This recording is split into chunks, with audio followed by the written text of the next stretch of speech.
The Earth is flat, stationary, and enclosed by a glass dome known as the firmament, which contains the sun, moon, and stars, all of which move, not the Earth. Above and below are waters. This isn't a conspiracy.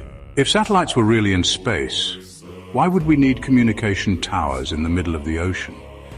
A compass only functions properly on a flat surface to differentiate between north, east, south, and west.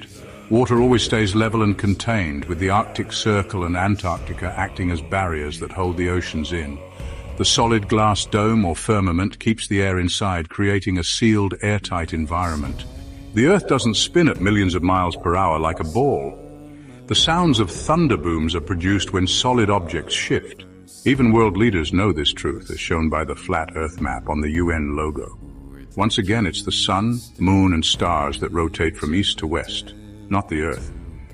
The people who taught you that the Earth is a globe are fully aware of and believe in the flat, enclosed system we all live in and that no one can leave. We're told that we're spinning at 1,000 miles per hour, orbiting the sun in the heliocentric model at 66,600 miles per hour. On top of that, we're supposedly chasing the sun through space at nearly 500,000 miles per hour. According to this model, we're spiraling through an infinite universe, never in the same place twice. Now consider the Georgia Guidestones, which had a small hole drilled through one of the central stones. If you looked through that hole, you would always see Polaris, the North Star. But how could we be moving in so many directions, traveling vast distances, and yet that star remains perfectly aligned in the hole?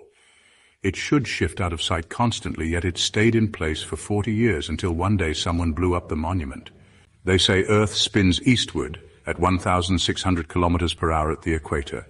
So here's a question. How does a plane flying eastward at just 800 kilometers per hour reach its destination? Shouldn't the ground be moving too fast for the plane to catch up? And what about landing?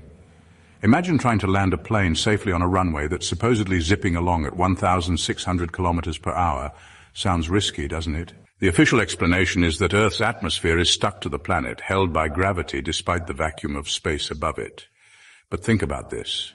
If Earth were a spinning ball, pilots would constantly need to adjust for the curve. At 800 kilometers per hour, a plane would have to lower its nose by around 850 meters per minute to stay on course with Earth's curvature. Otherwise, it would be flying higher and higher, reaching about 50,000 meters in just an hour. Yet pilots don't make these constant adjustments. Once they reach cruising altitude, they level off and maintain a steady course until it's time to descend. No constant corrections for Earth's curve, just a straight level flight path. Doesn't that raise questions? If Earth were really spinning and curving, wouldn't we see constant course corrections? But we don't. It's a compelling clue that maybe things aren't what we've been taught. What do you think? If you're curious to dive deeper into these ideas, make sure to check out more videos on this page.